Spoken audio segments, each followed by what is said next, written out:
이용규 선교사님이 쓴 내려놓음이라는 책 속에 나온 이야기입니다. 이용규 씨는 원래 서울대학교에서 동양사학과를 학부와 대학원에서 전공하다가 소명을 받아 몽골 선교사로 헌신한 사람입니다. 그는 이 책을 쓰면서 그 키워드가 내가 비워지고 하나님으로 채워질 때 행복하다 이렇게 말하고 있습니다. 하나님께서 우리에게 내려놓으라고 하시는 이유는 여러분과 제가 내려놓을 때 그것이 진정한 우리 것이 되기 때문입니다. 세상을 주인 노릇하는 사탄은 우리에게 끊임없이 가지라고 꼭 붙들고 있으라고 유혹합니다. 내려놓으면 모든 것을 잊는다고 속삭입니다. 후히 주시는 하나님의 성품을 의심하게 합니다. 그러나 하나님은 지금도 여러분과 저에게 뭐 하라고요? 내려놓으라고 말씀하고 있습니다. 가장 좋은 것은 세상에 줄 수 없는 자유와 평강과 기쁨을 주시기 때문에 그렇습니다.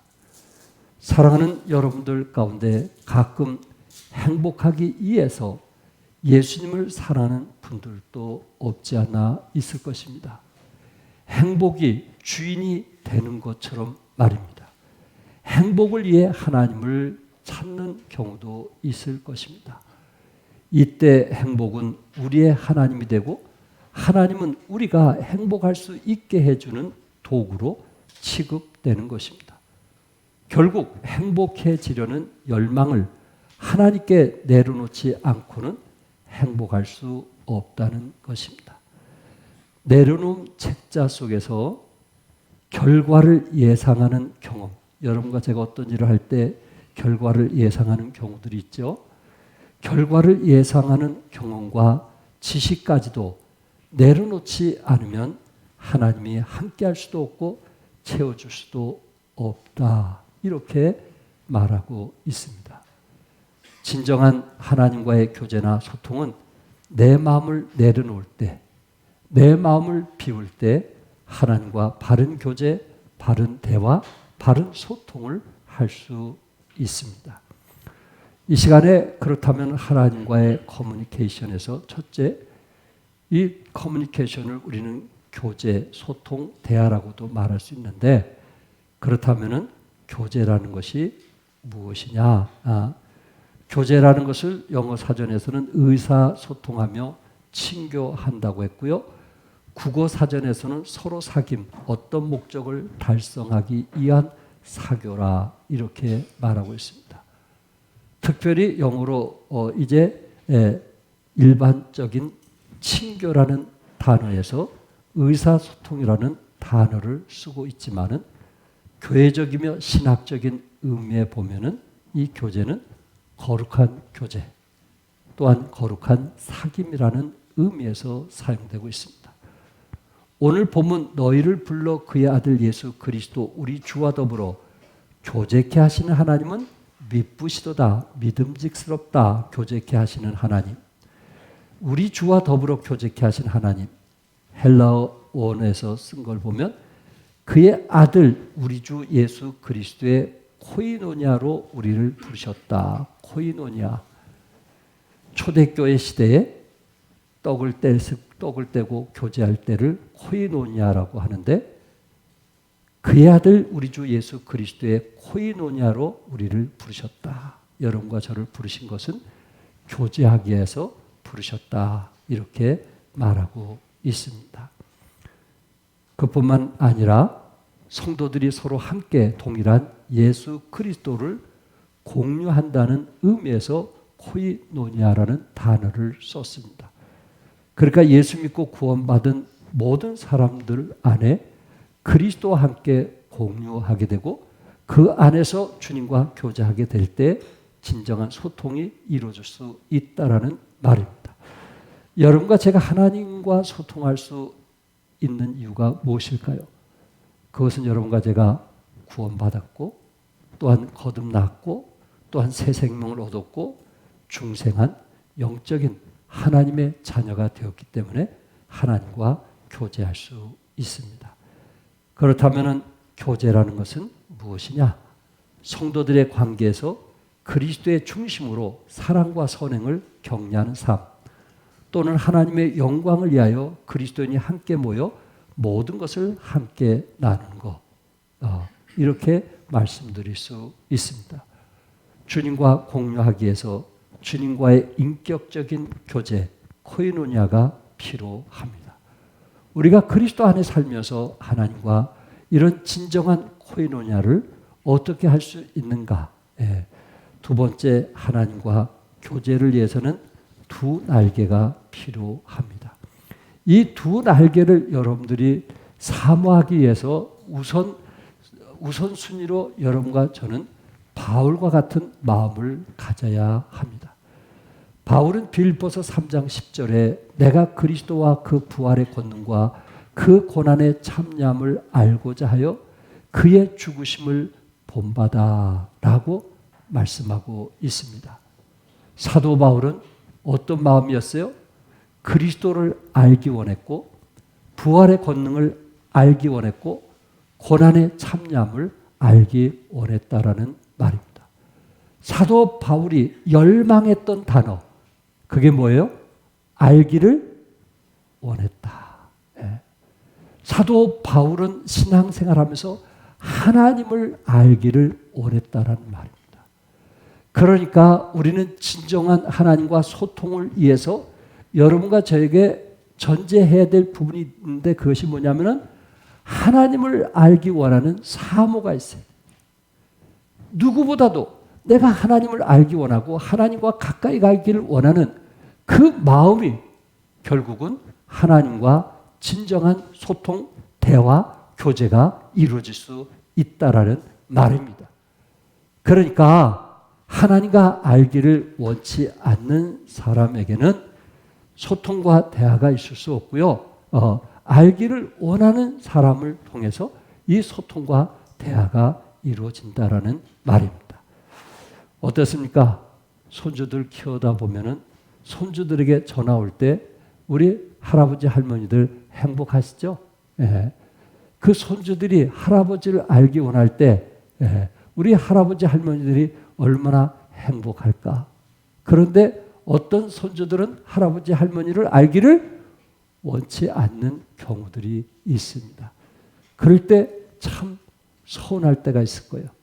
이처럼 여러분과 제 마음속에 하나님을 알기를 원하는 그 마음이 있을 때 우리 하나님은 얼마나 기뻐하실까? 하나님과 커뮤니케이션이 이루어지려면 물론 공적 예배가 우선이 돼야 되며 두 번째는 개인적으로 경건의 시간, 콰이트 타임이 절대적으로 필요합니다. 오늘은 예배 쪽보다는 경건의 시간, 여러분들이 가정에서 어떤 시간을 갖느냐에 따라서 하나님과 소통할 수도 있고 그렇지 못할 수도 있더라 하는 말입니다. 손주 중에 할아버지를 할머니를 알기 원해서 전화하는 그런 손주도 있고 아예 할아버지 할머니를 잊어버리고 사는 그런 손주도 있는 것처럼 여러분들은 어떠한 사람입니까? 하나님을 알기 원하는 사람입니까? 그렇지 않느냐 하는 것입니다. 경건의 시간에는 말씀과 기도를 통해서 주님과 개인적으로 교제하는 시간을 말하고 있습니다. 여기에 두 가지, 말씀과 뭐예요? 기도.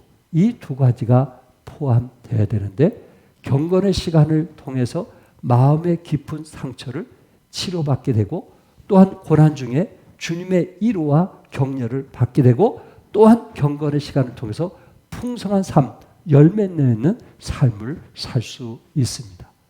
하나님과 씨름하면서 경건의 시간을 갖는 사람들에게 주어진 하나님의 축복입니다. 여러분과 제가 살아가면서 저도 이제 남자 중에 한 사람이기도 하지만은 결혼 전에는 참 이 사귀는 아내에 대해서 아주 능동적인 태도를 보이는 것을 보게 됩니다. 그래서 오지 말래도 쫓아다니는 그런 모습, 싫다고 하는데도 쫓아다니는 그런 능동적인 태도가 우리에게 있죠. 그런데 결혼 후에 몇 년 지나면서 어떻습니까? 우리는 갑자기 수동적으로 바뀌지 않나요? 내 아내가 됐으니까 이제 떠나지 않을 것 같으니까 그 사랑이 식지 않느냐 하는 것입니다. 이처럼 우리가 예수 믿고 구원받았을 때 그 기쁨과 감동은 말로 표현할 수 없었을 거예요. 때로 집안에서 복음 때문에 핍박을 받고 때로 매질을 당하기도 하고 그러면서도 기뻐했던 것이 우리의 마음이었는데 최근에 어떻습니까? 지금도 능동적으로 하나님께 가까이 나가고 있는지 그렇지 않으면 수동적인지 하나님 만나면 좋고 안 만나도 그렇고 그런 삶을 살고 있는지 전에는 경건의 시간을 해야 된다고 했는데 이제는 피곤해서 눈이 시력이 떨어져서 이런 이유를 대고 있는지 한번 여러분이 하나님에 대한 그 사랑이 능동적인지 수동적인지 한번 우리 자신을 살펴보시기 바랍니다. 그거에 따라서 하나님을 더 알려고 하면서 가까이 가는 사람이 있고 그래서 삶이 더 변화되고 성장한 사람이 있고 그렇지 않는 사람도 있다라는 말입니다. 그렇다면 첫 번째, 여러분과 제가 경건의 시간을 통해서 말씀이 절대적으로 필요하다는 거예요. 독수리의 두 날개와 새 두 날개에는 차이가 있습니다. 독수리 두 날개는요, 아무리 풍랑이 몰아쳐도 그 풍랑을 뚫고 구름 위로 날아가는 게 독수리의 특징입니다. 그리고 그 풍랑을 이용해서 이제 멀리 날아가는 것이 독수리의 특징입니다. 그러나 폭풍이 몰아칠 때 참새들은 어떨까요? 처마 밑에 숨어 있지 않나요? 같은 두 날개도 이런 차이점이 있더라 하는 것입니다. 다시 말해서 말씀과 기도로 훈련된 사람과 훈련되지 않는 사람, 어떤 폭풍이 몰아칠 때 그 폭풍을 이용해서 그 파도 타게 하는 것처럼 폭풍을 파도 타는 것처럼 타면서 즐기면서 구름 위로 나른 사람이 있고 참새처럼 두려운 사람이 있는 것처럼 여러분과 제가 경건의 힘을 얻은 사람, 경건의 힘을 가진 사람은 어떤 시련과 어려움을 얻어 그것을 주 안에서 폭풍 가운데 계신 하나님을 의지하면서 살아가는 사람이 있고 두렵고 불평하고 원망하고 짜증내고 화내는 참새 같은 두 날개를 가진 그런 삶도 살 수 있다라는 말입니다. 경건의 시간은 하루 동안의 하나님과 친교의 기초가 됩니다. 이 시간은 하루 동안 하나님과의 친교를 갖도록 우리의 마음을 준비시켜 줍니다. 또한 아침 첫 시간은 우리의 마음이 나눠지지 않고 하나님의 말씀에 집중할 수 있는 시간입니다. 예수님도 하나님 아버지와 끊임없이 교제를 하셨습니다. 예수님도 매일매일 하나님과 대화를 우선순위로 했습니다. 아무리 피곤하고 지치고 힘들어도 그 일을 했다라는 말입니다. 여러분, 안다는 거, 알면은 두 가지 형태가 있는데 하나는 어떤 사실을 파악하는 지식적인 암과 또 하나는 어떤 인격체와의 경험적인 관계를 맺으면서 오는 암입니다.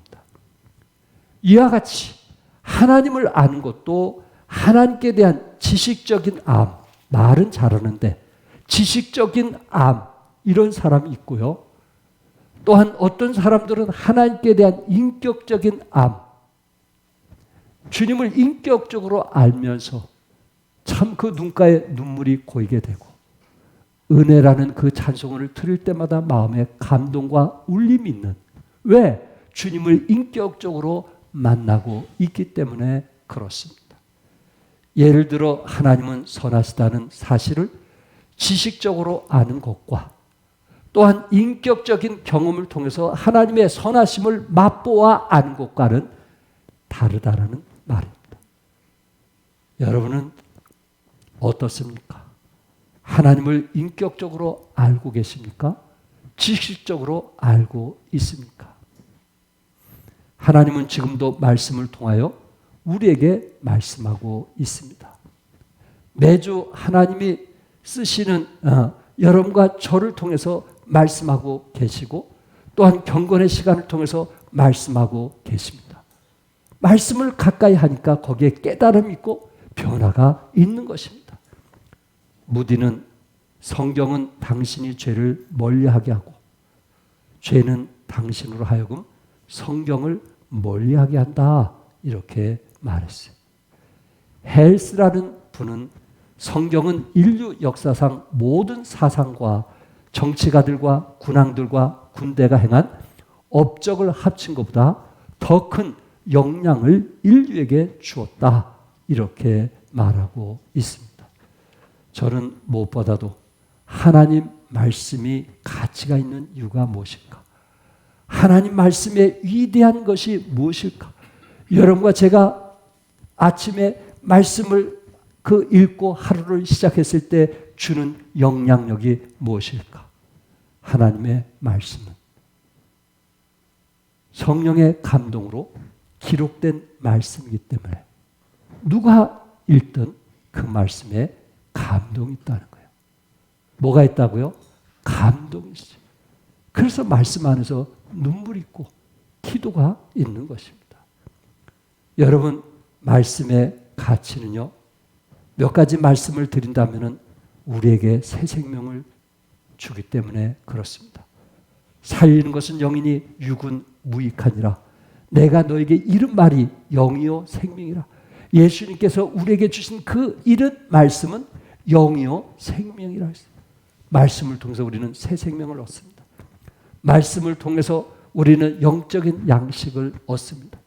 갓난 아이들같이 순전하고 신령한 젖을 사모하라고 말씀했던 것처럼 여러분과 제가 말씀을 가까이 할 때 이제 어린아이에서 성인이 돼가고 또한 성인에서 성숙한 그리스도인이 되어가는 것입니다. 말씀을 통해서 승리의 무기가 되는 것입니다. 시편 37편 31절에 그 마음에는 하나님의 법이 있으니 그 걸음에 실족함이 없으리라. 그 마음에 하나님의 말씀이 있는 사람은 그 걸음이 실족하지 않겠다고 약속했어요. 또한 삶의 인도자가 되기 때문에 그렇습니다. 주의 말씀은 내 발의 등이요 내 길의 무엇이라고요? 빛이라고 말씀하고 있습니다. 그러면서 시편 기자는요, 그 하나님의 말씀의 그 가치, 그 중요성을 시편 119편에서 여러 가지로 말씀을 했어요. 시편 119편 37절에서는 유혹으로부터 인도할 것을 약속했고요. 42절에서는 하나님의 말씀이 해방자로부터 보호해줄 것을 약속했고요. 50절에서는 우리가 이염을 당할 때 이염에서 하나님께서 이끌어 주실 것을 말씀했고요. 51절에는 교만한 자로부터 우리를 보호해줄 것을 약속했고요. 54절에는 외로움 가운데 있는 사람을 우리 주님께서 일으켜 세우시겠다고 시편 119편에서 약속을 했던 것입니다. 우리 잠언 16장 20절에 있는 말씀 한번 다 같이 읽어볼까요? 너무나 좋은 말씀이라 다 같이 읽어서 시작. 상가 말씀에 주의하는 자는 좋은 것을 얻나니 여호와를 의지하는 자는 복이 있느니라. 말씀에 주의하는 자, 말씀을 가까이 하는 자는 뭐를 얻는다 그랬어요? 좋은 것을 얻을 것을 약속했어요. 하나님의 말씀을 여러분과 제가 가까이 했을 때 그 사람에게 하나님께서 복을 주시겠다는 약속입니다. 언젠가 말씀드렸듯이 미국의 43대 대통령은 조지 부시입니다. 조지 부시는 그의 아버지가 미국의 41대 대통령이었습니다. 그의 가문도 정치가 집안입니다. 그런데 5남매 중에 장남인 조지 부시는 늘 집안의 명성에 먹칠을 했던 사람 중에 한 사람이었어요. 장남이. 그는 공부하는 것을 싫어했어요. 술과 파티를 즐겨했고 연애질하는 것을 좋아했어요. 아버지 때문에 예일대학은 나오기는 했지만은 이제 간신히 졸업을 했고 또한 20세에 약혼을 했으나 그의 행실이 못돼 가지고 파혼을 당했습니다. 형편없는 사람 아니었을까요? 31살에 하원 의원 선거에서 낙선하고요. 또한 석유 사업을 벌였는데 실패하게 되었고요. 그 후로 알코올 중독자로 삶을 살게 되었습니다. 나이 40이면 자기 이름을 책임질 나이인데 그때까지 그는 알코올 중독자로서 방탕한 생활을 했던 것입니다. 그 모습을 보았던 그의 아버지가 빌레그램 목사님에게 전화해서 내 아들을 위해서 좀 기도 좀 해주시고 내 아들을 위해서 좀 상담 좀 해달라고 부탁을 했던 것입니다. 틈이 날 때마다 빌레그램 목사님이 조지 부신 아들에게 전화를 했고요. 또 약속을 해서 만나면서 교제하게 되었고요. 그리고 말씀을 주고 돌아오게 되었습니다. 어느 날 말씀을 교제하면서 조지 부시는 자신이 죄인이라는 사실을 알게 되었고요. 거기서 무릎을 조아리면서 예수님을 개인의 구세주로 영접하면서 그의 인생이 바뀌기 시작했습니다. 성경에 나오는 돌아온 탕자처럼 그는 술을 끊었고요. 매일 아침 성경을 읽고 기도하면서 하루를 시작했고요. 그리고 젊은 날의 방탕과 타락, 실패와 좌절에서 일어나 구원받은 지 10년 만에 50세에 미국의 대통령이 되었던 것입니다. 그의 인생을 누가 바꿨을까요? 그의 방탕과 도박, 알코올 중독, 헛된 생활을 누가 바꿨을까요? 그가 하나님의 말씀을 의지하게 되었을 때, 하나님의 말씀을 가까이 하게 됐을 때 그의 삶에 놀라운 변화가 일어났던 것입니다. 두 번째는 경건의 시간에서 빠져서는 안 될 것이 있는데 그것은 기도입니다. 다윗은 시편 5편 3절에 여호와여 아침에 주께서 나의 소리를 들으시리니 아침에 내가 주께 기도하고 바라리다. 다윗은 아침마다 하나님께서 자신의 음성을 듣는다고 믿었기 때문에 그는 왕이 되었던, 또한 사울에게 쫓겨다녔던 항상 그 아침에 주님과 커뮤니케이션을 가졌던 것입니다. 예수님도 마가복음 1장 35절에 새벽 아직도 밝기 전에 예수께서 일어나 나가 한적한 곳으로 가서 거기서 기도하시. 예수님이 사역할 때 얼마나 많은 사람이 따르셨어요. 예수님께서 저들을 병을 고치고 치료해 주고 상담하는 일이 결코 쉬운 일이 아니었습니다. 왜? 수많은 무리들이 따랐기 때문에. 그때마다 주님은 새벽에 조용한 시간에 하나님과 교제하는 시간을 결코 잊지 않았다라는 말입니다. 시편 27편 8절에 너희는 내 얼굴을 찾으라 하실 때 내가 마음으로 주께 말하되 여호와여 내가 주의 얼굴을 찾으리다. 하나님께서 내 얼굴을 찾으라 하실 때 내가 마음으로 주께 말하되 여호와여 내가 주의 얼굴을 뭐하리라? 찾으리라 하는 결단. 내가 주님의 얼굴을 뵙고 하루를 시작하리라고 하는 그 결단. 돈보다도 일이 우선이라는 자신의 그 확신. 그것이 필요하다는 것입니다. 바벨론의 포로로 잡혀있는 유대인들에게 하나님께서 이렇게 말씀했어요. 에레미야 29장 13절에서 너희가 온 마음으로 나를 구하면 나를 찾을 것이요 나를 만나리라. 바벨론의 포로가 된 그들에게 하나님은 뭘 요구하고 계세요? 나를 뭐하라? 찾으라. 나를 구하라. 나를 찾으라. 힘들고 어려운 사람들에게, 모든 일이 매사에 안 되는 그런 사람에게 나를 찾으라. 그래야 하나님께 영광 돌리지 않겠어요? 나를 찾으라. 내 힘으로는 안 되니까, 내 능력으로는 안 되니까 더 이상 버티지 말고 모든 것 내려놓고 나를 찾으라 라는 음성을 들으시기 바랍니다. 오스왈드 체버스는 그리스도인이 주님과의 교제를 위한 노력을 하지 않는다면 그의 책임과 관계없이, 체험과 관계없이 하나님과 정상적인 관계를 유지하기란 거의 불가능합니다. 하나님과 많은 시간을 보내십시오. 다른 일을 못하는 한이 있어도 하나님을 소홀히 여기지 마십시오. 하나님을 뭐하게? 소홀히 여기지 마십시오 라고 말씀하고 있습니다. 여러분이 잘 아는 느헤미야는 예루살렘 성벽이 무너졌다는 소식을 듣고 하나님께 기도했습니다. 느헤미야 1장 4절에 내가 이 말을 듣고 앉아서 울고 수일 동안 슬퍼하며 하늘의 하나님 앞에 금식하며 기도했다 그랬어요. 금식하며 기도했다 그랬어요. 그러니까 느헤미야는 바벨론의 포로가 되어서 그는 술 맡은 관은 높은 위치에 있었지만 높은 위치와 관계없이 그 가정이 얼마나 잘 살았냐 그거와 관계없이 그는 왕을 모시면서 항상 하나님 앞에 기도했던 사람입니다. 느헤미야가 왕 앞에 올 때마다 수심에 차 있는 것을 보고 아닥사스 왕, 바벨론의 그 무서웠던 왕이 자기 곁에서 일하는 느헤미야에게 묻습니다. 네가 무엇을 원하느냐? 무엇 때문에 이렇게 힘드냐? 네가 원하는 게 무엇이냐? 하고 아닥사스 왕이 물었을 때 느헤미야는 느헤미야 2장 4절에 내가 곧 하늘의 하나님께 묵도하고, 야, 왕이 묻는 순간 그는 하나님께 뭐 했다 그랬어요? 묵도했다, 기도했다. 이게 훈련이 되지 않고 이렇게 가능할까요? 느헤미야가 얼마나 생활 속에 기도한 사람인가 하는 것을 우리에게 보여주고 있습니다. 기도도 훈련이거든요.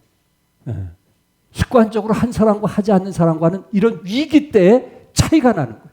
어려울 때 차이가 나는 거예요. 문제가 있을 때 차이가 나는 거예요. 기도한 사람은 끊임없이 기도하지만 기도로서 해결을 얻지만 기도하지 않던 사람은 오히려 그 순간을 모면해 보려고 자기 의지로 애쓰는 것을 보게 됩니다. 느헤미야를 통해서 그의 기도를 통해서 역사를 바꾸시는 하나님을 보게 됩니다. 빌 하이벨스가 쓴 너무 바빠서 기도합니다. 그 책자 속에 기도하는 것이 힘이 들 수도 있지만은 기도로 얻는 축복이 크니까 우리는 기도해야 된다라는 것을 말하고 있고요. 기도는 어려울 수도 있지만 습관이 안 돼서 힘들 수도 있지만은 기도를 통해서 가장 강력한 힘을 얻을 수 있기 때문에 기도해야 된다. 이렇게 말하고 있습니다.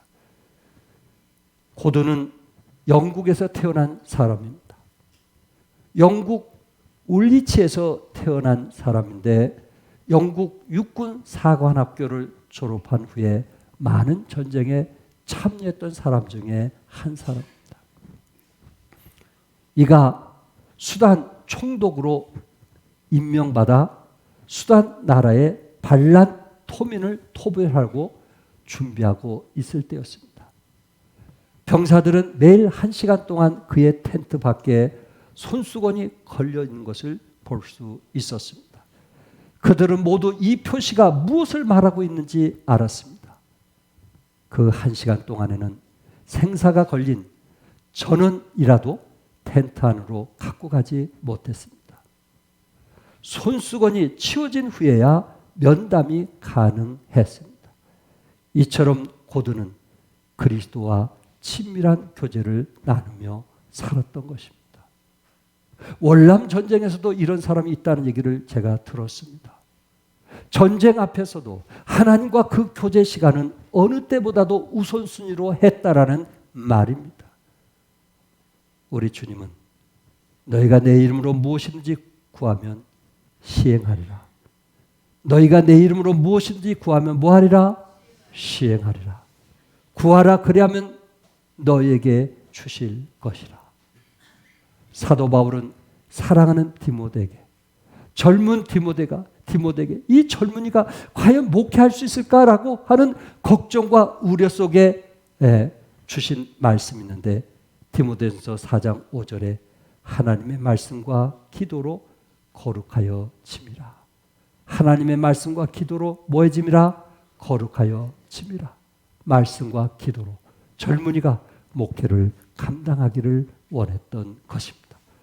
사랑하는 성도 여러분, 바울처럼 하나님을 알기를 애쓰시기 바랍니다.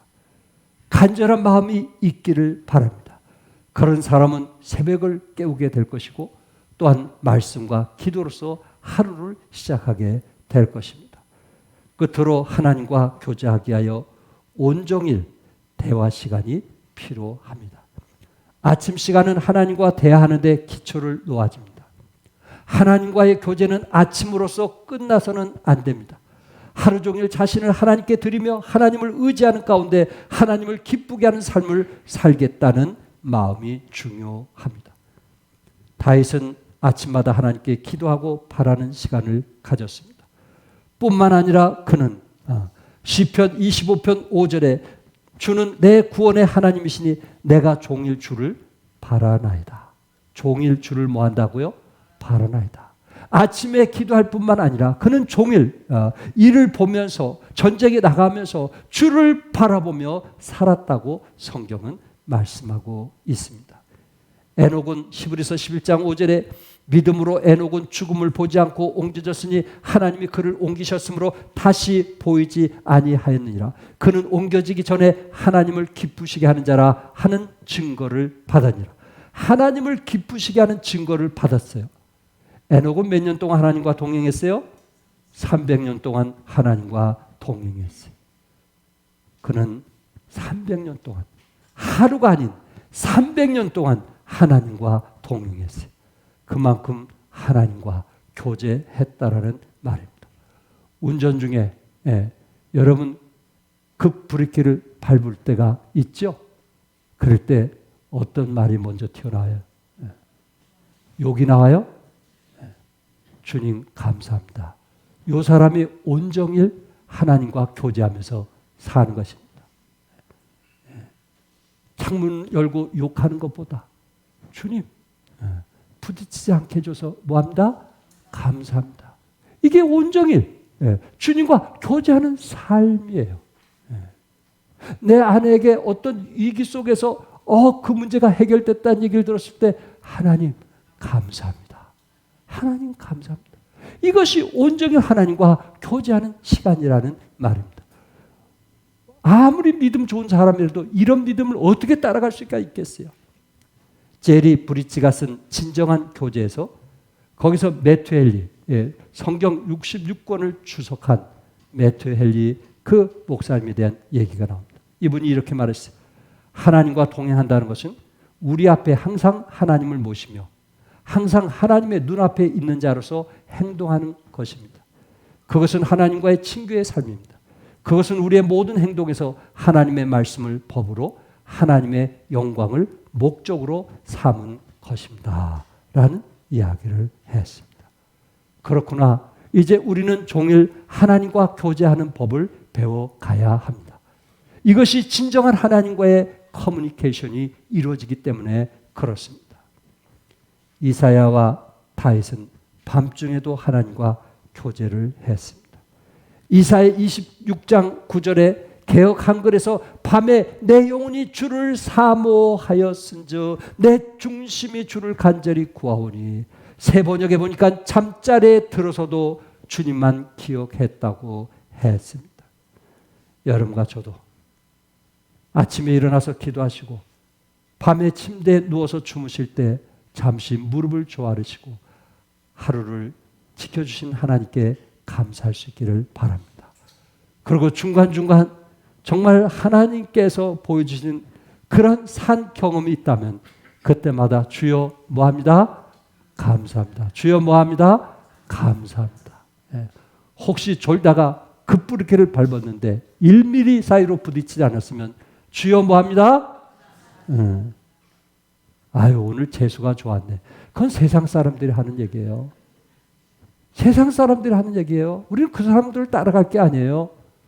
주여 뭐합니다? 감사합니다.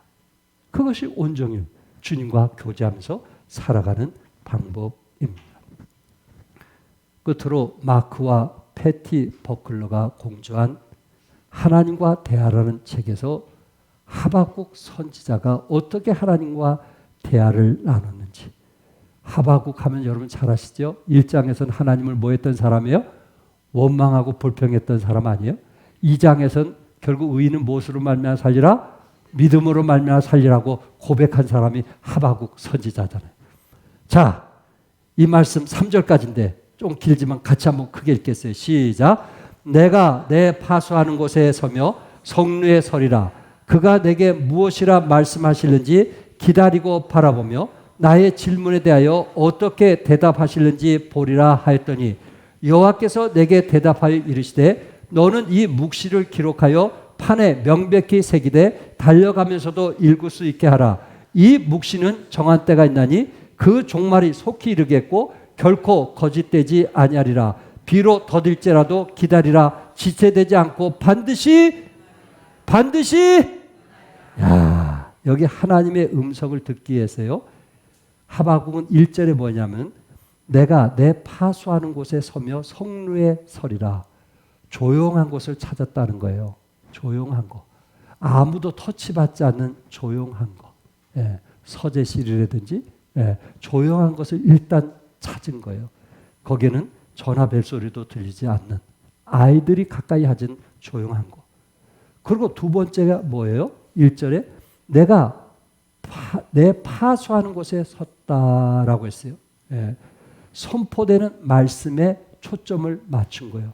그가 성경을 읽을 때 하나님께서 나에게 뭐라고 말씀하는가 그런 마음으로 성경을 보라는 거예요.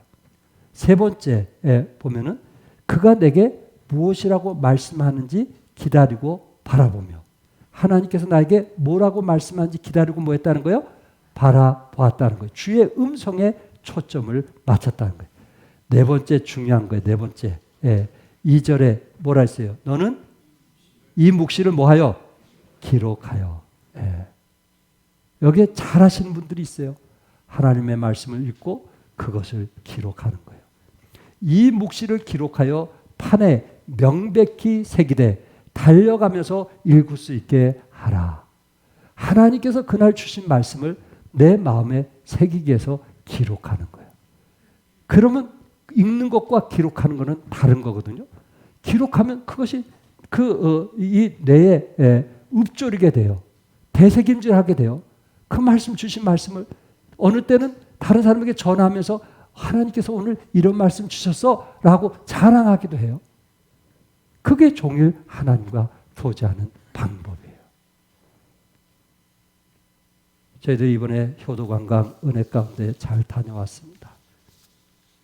그러면서 우리 이윤자 회장님이 한광열 집사님에 대해서 잠깐 얘기하면서 참 마지막 돌아가시기 전에 그 화장실에서 성경 암송하던 기억. 여러분 아시죠? 한고리 목사님이 얘기했습니까? 그런 얘기. 또 성경을 일독하기 위해서 성경을 읽기 시작했던 그 모습. 그리고 이제는 나쁜 얘기보다 좋은 말을 하려고 애쓰는 그 변화된 모습을 아내가 보았다는 거예요. 누가 봤어요? 아내가 보았다. 그럼 변화된 거예요? 변화되지 않은 거예요? 변화된 거예요. 아내가 봤다. 마지막. 단지 그 짧아서 아쉬운 점은 있었지만 그래도 말씀이 들어와서 그렇게 해서 변화된 모습이 너무나 기쁘고 행복했습니다 하는 얘기를 들으면서 저도 행복했어요. 사랑하는 성도 여러분, 세월은 지날지라도 말씀과 기도 속에 변화되는 여러분과 제가 될 수 있기를 바라고 하나님께서 우리에게 주시고자 하는 축복을 누리며 살아가는 여러분과 제가 되시기를 주님의 이름으로 축복합니다. 기도하겠습니다.